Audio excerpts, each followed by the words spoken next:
Guys, let's move past all the ugliness of this weekend, because let's be honest, comics are better anyway. This past weekend, DC Comics finally gave us details on their Rebirth initiative, telling us who would be writing and illustrating what, and what the books would actually be about. And a lot of what they announced has me really hyped. Greg Rucka is doing Wonder Woman again. Christopher Priest is writing Deathstroke. Tim Drake is in red and green. Just change his insignia, DC. We're almost there. But before we get to the Rebirth, DC has to finish up all their current series, including Justice League by Geoff Johns and Jason Fabok. And they have some big plans for it, including, for the first time ever, the reveal of the secret identity of the Joker. And I don't know if I'm okay with this.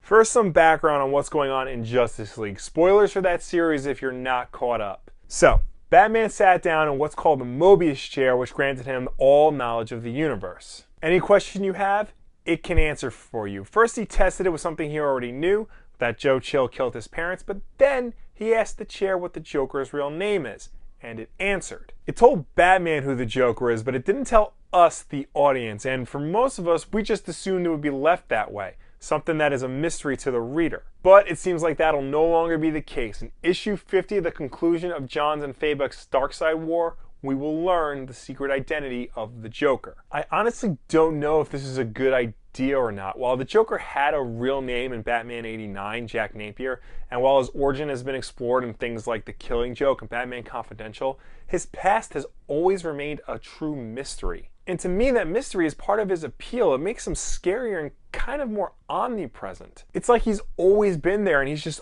always been crazy. There was no beginning. He just is. It's kind of like how Leatherface and Michael Myers were scarier in their first movies when you knew next to nothing about them. The more you learn about the Joker, the more empathy you have for him, and you should never have empathy for a villain, especially a villain like him. But now we're about to learn who he really is, and that could potentially be dangerous. Geoff Johns has said that the answer won't be an answer people are thinking of, and while that's probably true, it honestly doesn't matter if it's predictable or not. No answer they give will satisfy everyone. In fact, it might actually wind up being pretty underwhelming in the end. Let's say the Joker is a character we've already been introduced to, like Joe Chill or something.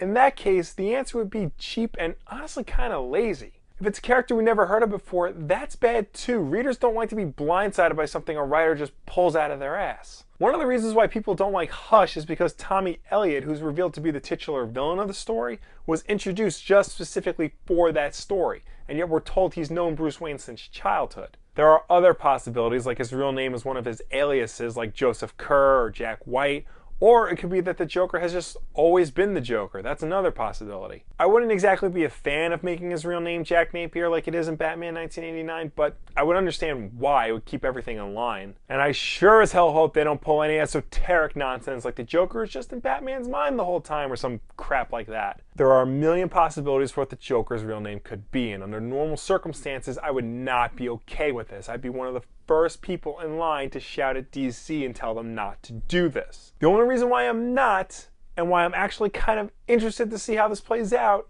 is because Geoff Johns is involved. This may sound like hyperbole, but Geoff Johns is one of, if not the best writer currently writing superhero comics. Even his bad stuff is leaps and bounds ahead of the next guy. Before Green Lantern Rebirth came out in 2004, high school-aged Will was not a fan. He thought it was just a cynical cash grab to play on people's nostalgia for Hal Jordan, and there was already a really good Green Lantern in Kyle Rayner. They just needed somebody to tell a decent story with a good direction for him. Now, not only did Geoff Johns prove me wrong and show me that Hal Jordan coming back can be cool, but Green Lantern Rebirth is one of my favorite comics of all time. And he's had runs on titles like Aquaman and Booster Gold, characters who have always been kind of jokes, but under his reign, they became real fan favorites for the first time in a long time, maybe even ever. It's rare that this guy does anything less than stellar, but like I said, I'd rather read a bad Geoff Johns story than a bad story written by anybody else. So if anybody can come up with a good reveal for the Joker's real name, it's